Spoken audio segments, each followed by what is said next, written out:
Hey everyone, how's it going? Welcome back to another Walking Dead video. So in this one here, I want to talk about The Walking Dead Dead City Season 2, and yeah, we are officially 1 week away now until The Walking Dead Dead City returns, and so I want to talk about everything that's been happening over the last week or so, because I took a couple of days off, and I really needed it, but I'm super excited for Season 2 here. The premiere is going to be in exactly a week from now, so yeah, a lot to talk about. So before we go any further, make sure to be a subscriber if you do want to get all my Walking Dead content like this. Now, like I was saying, Season 2 is going to be premiering in about a week from now, and the promotion has really picked up. Like, in this last week, there has been a lot of promotion, and they're doing a really amazing job. Actually, in New York City right now, they have, like, walkers everywhere, basically, taking over New York City, and I feel like that is honestly some really amazing promotion, just because, like, if you're just, like, maybe not aware that the show is premiering, and, like, you're in New York City, and you're walking around, like, and you're seeing walkers, you know, just around, everyone's going to be wondering, like, wait, what is this? What's going on, right? And I think it's at the marathon that's happening right now, so that's really great promotion where a lot of people are going to be talking about that, like, oh, there's zombies there, and yeah, it's for The Walking Dead's new show, The Walking Dead Dead City, with Maggie and Negan, and it's exciting. I think that, honestly, I remember them doing something very similar for Season 1, where they had a bunch of walkers running around New York City, and, well, walking around New York City. We're not going to have variant walkers around, right? But, I mean, that would be hilarious, though, to actually have variant walkers, but that's a totally different thing. Like, variant walkers, like, that's a little bit more terrifying, right? Having a variant walker running at you. I think if you just had, like, a normal walker, then it's like, well, you can obviously walk away from it, right? Like they're very slow. So I think that,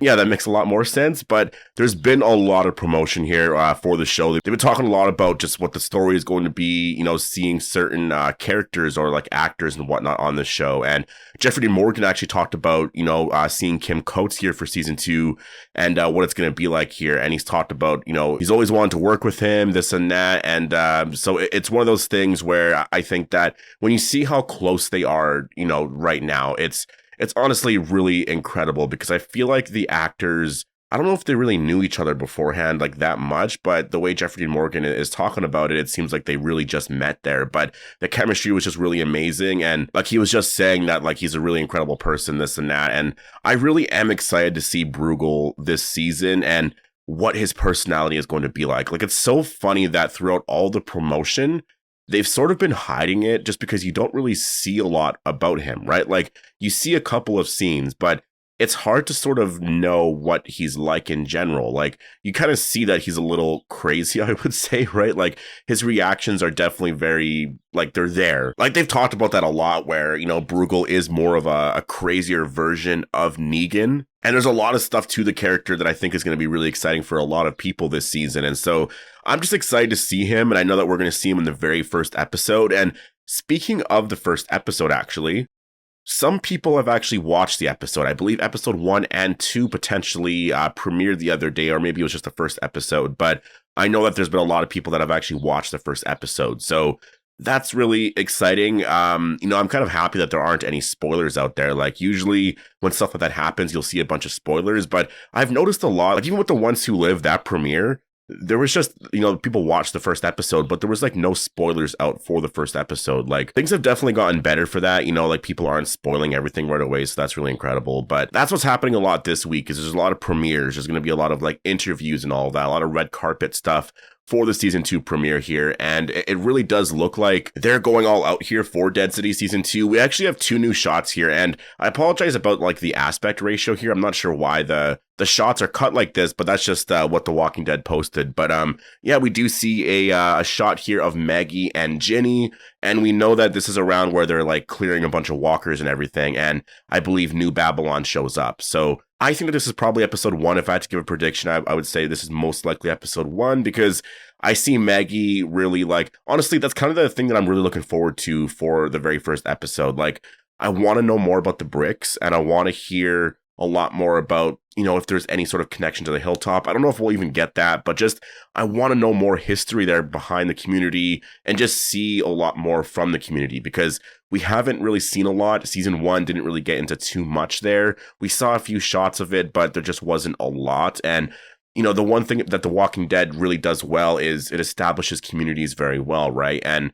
like, look at the Hilltop, Alexandria, the Kingdom, and etc., right? Like, we know every place so well. Like, going back to the very first season, right? Like, you know every single place very well. And I think that this show should do that with a lot of these communities as well. Like, The bricks we should know very well, even if we don't spend a lot of time there, because I know the show is going to New York City quite a bit and staying in Manhattan. I think we should know a little bit more about this community because it is the place that Maggie is staying at right after the Hilltop, and a lot of people from the Hilltop went here. Like, this is basically what is left of the Hilltop, right? Is here at the bricks. So I hope we learn a little bit more about the bricks here in episode 1, but we'll have to wait and see. And we only have to wait one more week, which is very exciting. Yeah, then let's get to this next shot here.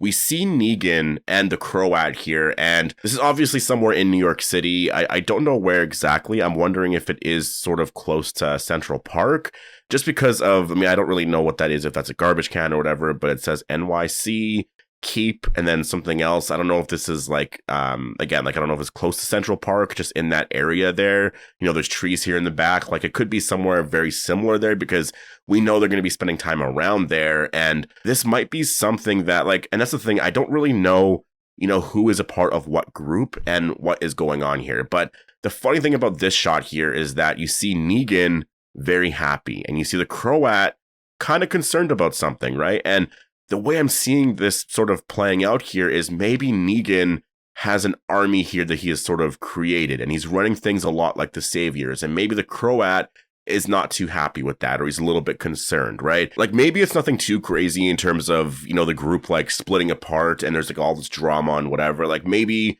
it's just more of a hilarious scene, but it does seem like, you know, I know that the other side of this shot, I believe, is these two characters walking up here and then seeing this big group of people here. And so maybe it's just because there's so many people here and the Croat feels very overwhelmed, but Negan is just like, oh, I got this, right? And so it's going to be really cool to see, you know, him doing a lot of that type of thing, like just being his old self and like running a community again, because it's been a while since he's done that, right? Like, he hasn't been a leader really since season 8. Like, I'm trying to think of like any other, you know, moment throughout the last however many years where he's been in a position like that. Like, he just hasn't had the opportunity to do any of that, right? And so to see him actually lead a community again, to be the leader here and actually making all the rules and doing everything himself, like, this is going to be absolutely incredible here. And I think that, I wonder if he's going to get a lot more power than people are expecting, right? Like, I feel like the Croat is not going to expect him to actually, you know, get that much power, the Dama as well. But I think people are going to follow him quite a bit, and they're going to ignore a lot of like what the Dama and the Croat want. And I think that that is something that season 2 is going to show us, is that Negan is a very incredible leader, and he's very, you know, powerful when he's in a position like that, and a lot of people do follow him, and it's not something that the Dama or the Croat are going to be able to actually, you know, contain and have, you know, under their control, because I do think that he's really going to get a lot of power here, and I think it's going to be something that the Dama and the Croat aren't going to be able to control at all, and it's going to be really exciting to see where that goes. Again, that's sort of been my prediction for season 2, is that the Dama and the Croat are going to die, but I can see the Croat not dying, just because to kill off both of them this season would be a lot, unless maybe one of them died early on. But I could see, you know, the Dama, I think, dying for sure this season, because Bruegel is here, right? And I think Bruegel is going to be a much crazier villain for all of them to deal with here. And so I think he'll be, you know, a big villain for like the second half of the season here. He's going to be something that we're building up to, right, throughout the whole season. So I think he will be there for season 3 and season 4, right? Like, I feel like he's going to be there for quite a bit, at least for season 3, I'm expecting. Now, in terms of other news and all of that, like, I do have to sort of catch up on everything. So I will do a lot of that this week. Obviously, there's stuff that is worthy to talk about. I'm not going to talk about stuff that, like, doesn't really matter overall. I'll just more talk about more of the relevant things that, you know, people mostly care about in terms of where the story is going to be going here. And the one thing I wanted to talk about, though, is the one thing that Scott Gimple did say recently, and that is regarding The Walking Dead's future.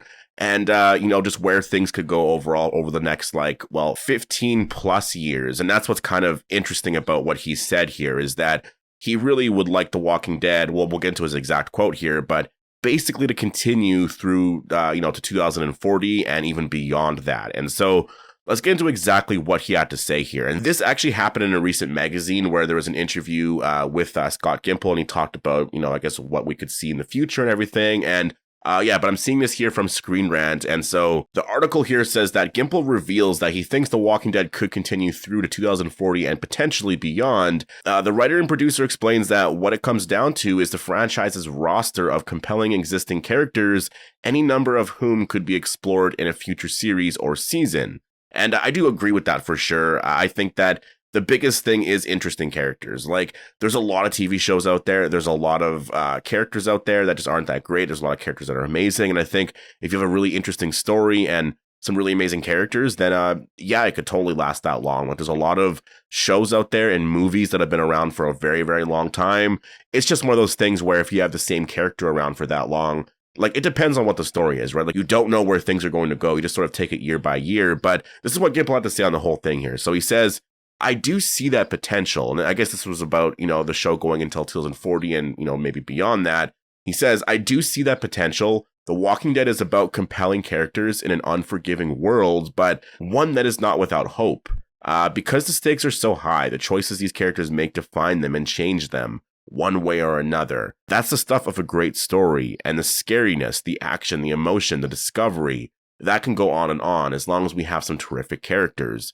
There are characters from every Walking Dead series that I would love to tell stories with again, some picking up from the last time we saw them, maybe seeing some after a lot of time has passed. Robert Kirkman created indelible, addictive characters, and we've always just tried to keep pace with him. And yeah, I think that is definitely, like, what he's saying there is very, very true for sure. I think that the show, I mean, not all the shows, but the world and everything could continue on for that long. I think that when you just look at the very last issue of The Walking Dead, like, that's a whole other show right there. I think that if they were to do a sequel, like an official sequel to The Walking Dead, they could literally do that, right? And that's the thing about this, is that I think that they're able to do so much here. They can end this whole thing here and do a whole endgame reunion story, and then eventually a next generation story and like whatever, right? Where the characters are much older and like all of that. You can easily tell a story like that. And then once that's done, you can just reboot everything, right? Like, literally maybe in 15, 20 years from now, you just do a whole reboot of everything, tell the story again, right? And then at that point, it's all new stories at that point. Zombies will be in a totally different place, I feel like, by then as well. It'll be so different. I think to actually reboot everything, everyone will be really excited about that. And I think that's what I mean. Like, The Walking Dead is going to continue on for a very long time because of the fact that it is really the only zombie franchise out there that is like as popular as it is. Like, The Last of Us, I know, is a zombie franchise, kind of, but it's not really a zombie franchise, right? Like it's an apocalyptic, franchise, I would say. Like, that's sort of the story overall, is that it's more of an apocalypse, and there's clickers and there's other things, but it's not the typical zombie, right? And I think that's the difference here, is The Walking Dead has an actual zombie, and like, you always hear that everywhere. Like, anytime anyone's talking about zombies or anything about, like, being very tired or this and that, they always say, oh, I felt like The Walking Dead that day because I was so tired, kind of thing, right? Like, that's just a thing in general. I think that The Walking Dead is just, it's that popular where it really is almost something that almost owns the zombie sort of thing right now. And it's because when you think of a zombie, you think of a Walking Dead zombie right now. And I've talked about that for a very long time now, that there's not like another zombie show out there anywhere. If you think about it, there's like apocalypse type shows out there. There's Fallout, The Last of Us, and etc. But there's nothing that's as popular as The Walking Dead in terms of like zombies specifically. And zombies are obviously something that is very just like, it's popular everywhere. On Halloween, everyone dresses up like a zombie and etc., right? Like, it's just overall a thing, and The Walking Dead is really the only thing that is that big. And the name The Walking Dead is such a big name. Like, that's what I mean. Like, AMC giving up on stuff like this and just being like, oh, I'm not gonna, make any more shows, or we're just gonna completely sell The Walking Dead to like HBO or someone else. Like, it just makes no sense to do that, because you own something right now, like in terms of like the rights of like making TV shows and movies, and I'm not sure everything that they own with The Walking Dead, but that is something that is so incredible, because there's not a lot of other franchises out there like it. And people can say that the story is not the best right now, or like, oh, I'm not feeling that great about this show right now, or this show, but like, literally wait a couple of years, there might be a spinoff that's like, oh, this is really incredible, or what have you, right? There's been people that have really come and gone throughout the last however many years, to like watch The Walking Dead. Some people stopped watching around when Glenn died and then started watching with Dead City, and it's been like that a lot, even with The Ones Who Live. Like, a lot of people stopped watching when Rick left, and then they came back to see what Rick was up to, right? And so maybe those who, stopped watching after The Ones Who Live because they only cared about Rick, when Rick actually does come back for the reunion story, maybe they actually check that out, or, you know what I mean? And whenever they do a reboot one day, maybe they really care about that, or etc. Like, I think that is something that is just, it makes a lot of sense here, and that's why I honestly do see Scott Gimple really being attached to The Walking Dead for a long time here, because he's doing a really amazing job in terms of handling the whole universe. Like, I know he does get a lot of criticism for a lot of, like, and I do criticize, certain aspects to it in terms of how the world doesn't feel super exciting with, like, crossovers and all that, though I think they are starting to get into it now because, I mean, I'm not going to get into the whole thing, but it seems like they are actually getting into it right now. So it seems like things are starting to actually get very exciting again, but it hasn't been for a while, right? So I think that is one aspect to this whole situation here that does help Scott Gimple in terms of him being the showrunner for a while. Well, I guess not the showrunner, but you know what I mean? Like, just running The Walking Dead. I think that he's done a really incredible job with a lot of things here. And yeah, I'm just excited to see what the future holds here. And well, the next couple of years are going to be here, because the next couple of years are supposed to get very, very exciting. And I've heard that The Walking Dead is going to get very, very, like, very interesting over the next couple of years here. And it's in a good way. So yeah, we'll have to wait and see. But I'm going to leave it here. Definitely post all your thoughts down below. Hope you all enjoyed the video, and I'll see you in the next one.